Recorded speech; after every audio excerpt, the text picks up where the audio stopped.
you all know the drill by now. So we've decided to change it up a little bit today. So raise your hand if this is your first DEFCON as an attendee. You liars. All right, you on the end. Yes, you. Get up here.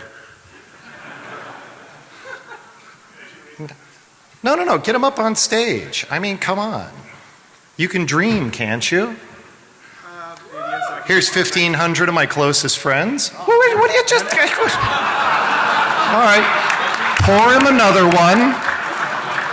He can't, you don't, dude, slow down. Holy shit, he's taking a... All right, you know what, hold it, don't give it to him until we're ready, because he's scaring me. All right, our tradition is first-time speakers. Where's mine? All right, first-time speakers. How about a round of applause for our first-time speaker and for our first-time attendee?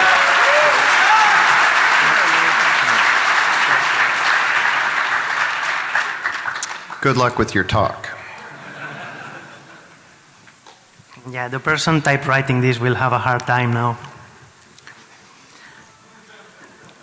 I want to point out he had no accent before that shot. Yeah, sorry guys, my English is Spanglish. All right, I'm going to talk about SEAndroid, which is, as you might know, SELinux in Android operating system. It has now been renamed, so the name is Defeating Security Enhancements for Android. My name is Oliva Fora. I'm at POF in Twitter. Some of you follow me. If you don't, you should. And yeah, I'm a mobile security engineer with ViaForensics. I do R&D in Android security. And I'm also a co-author of the Android Hackers Handbook, which hopefully will come out later this year. I've brought these postcards, so you are welcome to come after the presentation and grab one. I have a bunch of them here. All right, and this is the agenda for today. First, I will talk about in which devices I have tested SEAndroid, most of them. Then I will briefly talk about the effectiveness and weaknesses of SEAndroid, and then to the dirty details of the implementation issues that I've found on most of these devices. So first thing that you might want to try if you care about SEAndroid, you can compile it from public sources, that is AOSP, Android Open Source Project, and also the Bitbucket repository that the NSA controls, your beloved NSA. They are the contributors of the SEAndroid code, and they host it in Bitbucket. So there is the SE Manager application, which is used to set the system in enforcing mode, and also the SE Admin, which is now has replaced SE Manager. It's better because it runs as a device administrator, while SE Manager just runs as a system application. I've also tested SEAndroid in the Toshiba 8300 tablet. It's this tablet here. To my knowledge, this is the first device that was in the market with some SEAndroid implementation. It's a bit weird. It's not the same as SEAndroid we have seen in other devices. It uses a CLime Linux kernel module, and yeah, it's based on an early implementation of SELinux. It runs as a Linux security module. And finally, Android 4.3 came last week, and as you might know, it comes with SELinux by default. So I've also tested it a little bit before coming here and found little things. Yeah, you might know that SEAndroid is effective. It's good to enforce fine-grained mandatory access control, which it's different from the discretionary access control that we are used in Linux and Unix system and also in Android with file permissions and user IDs. In SEAndroid you have also 3 different branches to test mandatory access control in install time of application, also in intents and in content providers. It is good to prevent privilege escalations by isolating context. So a context is a process runs inside a context. So for example, we can say an untrusted application, we can define a rule to set if we allow this untrusted application to access files on the SD card or access the radio interface layer, whatever if we would like to allow it to do or not. As every application runs confined in this context, this allows to prevent privilege escalations because application cannot access file outside this context. It's also good to do permissions checks on IPC, inter-process communication operations, which is mainly binder on Android. And it's good also to do permission revocation of application, either at install time or on already installed applications. And yeah, but not everything is so good as it might sound. The most known thing, it runs kernel level, so it doesn't protect against kernel vulnerabilities. If an attacker is able to get arbitrary code execution in kernel land, it's very easy for him to disable completely the security of SEAndroid. So for this, it needs to be enhanced with, for example, the typical setup is to have a secure boot mechanism that makes sure that the code that we are running, the kernel is not tampered or modified in any way. And also some runtime integrity check, which can be a hypervisor or, for example, trust zone, also allows to make sure that the kernel is not mute or modified at runtime. Also vendors or companies deploying policies for employees using this bring your own device thing. They don't know how to write policies, right? Because in a commercial device, there can be like thousands of policies, and it's hard to write them and hard to not make any mistake when there is a high number of policies. So that's what vendors are are having a hard time, right? And that's where they screw up as well. So this led us to see the implementation issues. First thing, okay, when you have all your SEAndroid setup working properly, you set the system to boot in enforcing mode. And some vendors, some people setting this up forget about the recovery image. If you boot in enforcing mode also, don't forget your recovery to be in enforcing mode. Never leave it in permissive mode. So I was going to do a demo here, but this is so obvious that it doesn't need a demo. Another thing is policy screw up of vendors.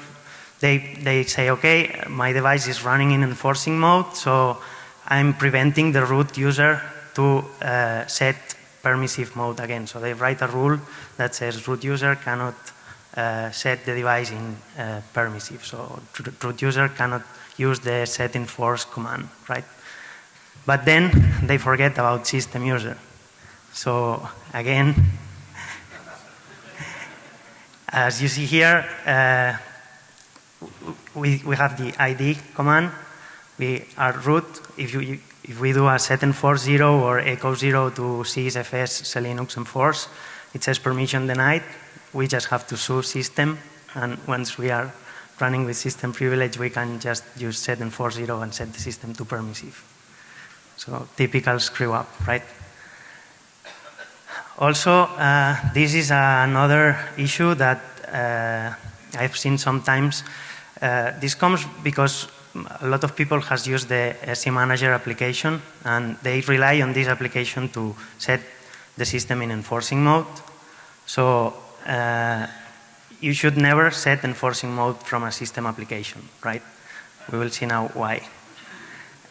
If we combine this with fail number 1, which if you remember was that recovery was left in permissive mode, it's very easy to reboot into recovery and pull the system APK of the SEAndroid manager just to have a backup, then remount the system in read-write mode and remove the SEAndroid manager APK from the /system/app folder.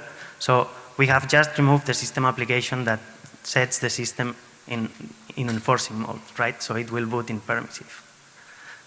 But what if we don't have access to recovery, or what if recovery is running in enforcing mode? Well, no problem. Sorry.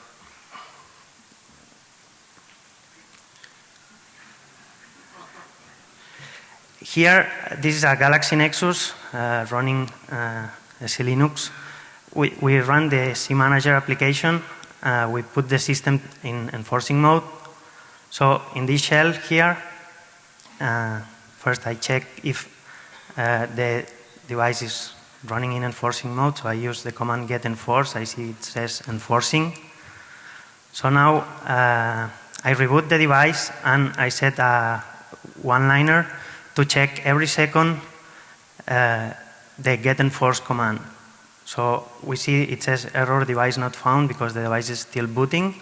But once ADB daemon is running, we will see that the system is booting in permissive mode, right? And now the Android system, when it finished the boot, it broadcasts an boot complete event to all applications that have registered to receive it. So it is now in enforcing mode because the SEManager application has received the boot complete event and has set the system in enforcing. But you can see that we have a window there. So we can take this window while the system is booting, which is still in permissive mode, and we reboot the device again, and we will use this window. We have a little race condition here, but we have plenty of time. So we prepare this command, which uses the package manager just to disable the com.android.SEAndroid manager application. So in the upper terminal, we see it's booting in permissive. We execute the command, but it says error because the package manager is not loaded yet. But now it says, okay, new state disabled. We have disabled the SEAndroid manager application, which is a system application. And the system is fully boot and is still in permissive mode, right? So it's as easy as this to disable a system application which sets the system in enforcing mode. So this should be always set in init. You have to set enforcing mode in init right before the ADB daemon starts. So this single one-liner here will do the same POC that we have seen in the video. You can also overcomplicate that and write an Android application with a higher priority boot receiver and do the same from an Android app. But yeah, system from the shell, it's easier and faster. Now the Toshiba tablet. If you remember, this was the SELinux module that doesn't allow us to do some things like, for example, mounting the system partition in read-write mode, even if we are root. So this is possible to do on any Android system, but in this Toshiba tablet, it doesn't allow us to do this. So I have a demo here. Yeah. So we will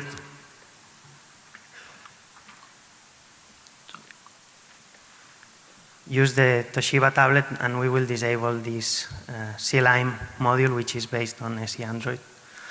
Okay, we run an ADB shell on the device. We see the SELinux module is loaded. We try to remove it and it says it failed, right? It doesn't allow us to remove it. So we try to mount system partition in read-write, says operation not permitted. we try to list the proc SEAndroid folder, and it says operation not permitted. Okay, now I'm going to compile the exploit. The code will be available after the talk, don't worry. So I just ADB push this exploit into the data local TMP folder and access the ADB shell again. Just give execute permissions to the exploit and then run it. And now we have overwrite a kernel pointer and run the reset security ops symbol, which now disables the Linux security module and allows us to remount the system and read-write or list the proc SEAndroid folder, which was forbidden before. So we have effectively disabled this. This works because in a lot of Android devices, not only this Toshiba tablet, but a lot of vendors screw this. There is the config strict fmem kernel configuration option, which says if in doubt, say yes, but they have said no. So this allows for full access to kernel memory on a root process, so you can poke the kernel memory as you wish.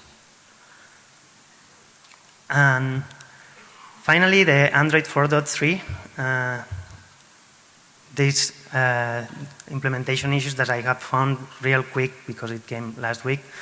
One thing is that the over-the-air update from 4.2 to 4.3 leads to unlabeled file system. We see here ls of /system, and we see that all files there are unlabeled.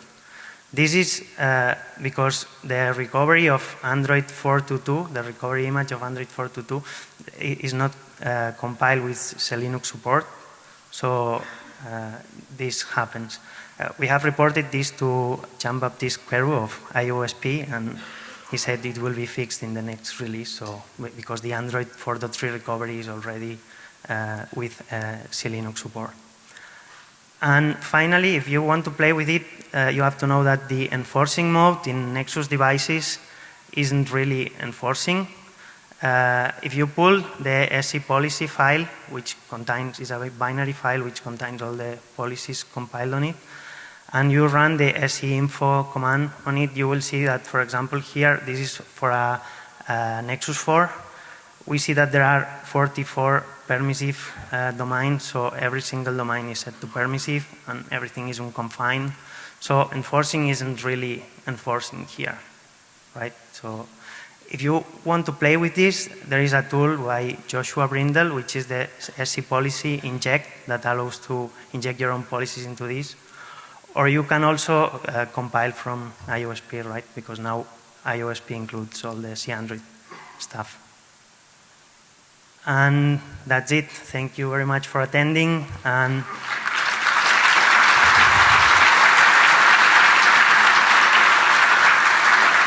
if you care about Android security, you should follow these guys here. They have helped me in the research and in the making of this presentation.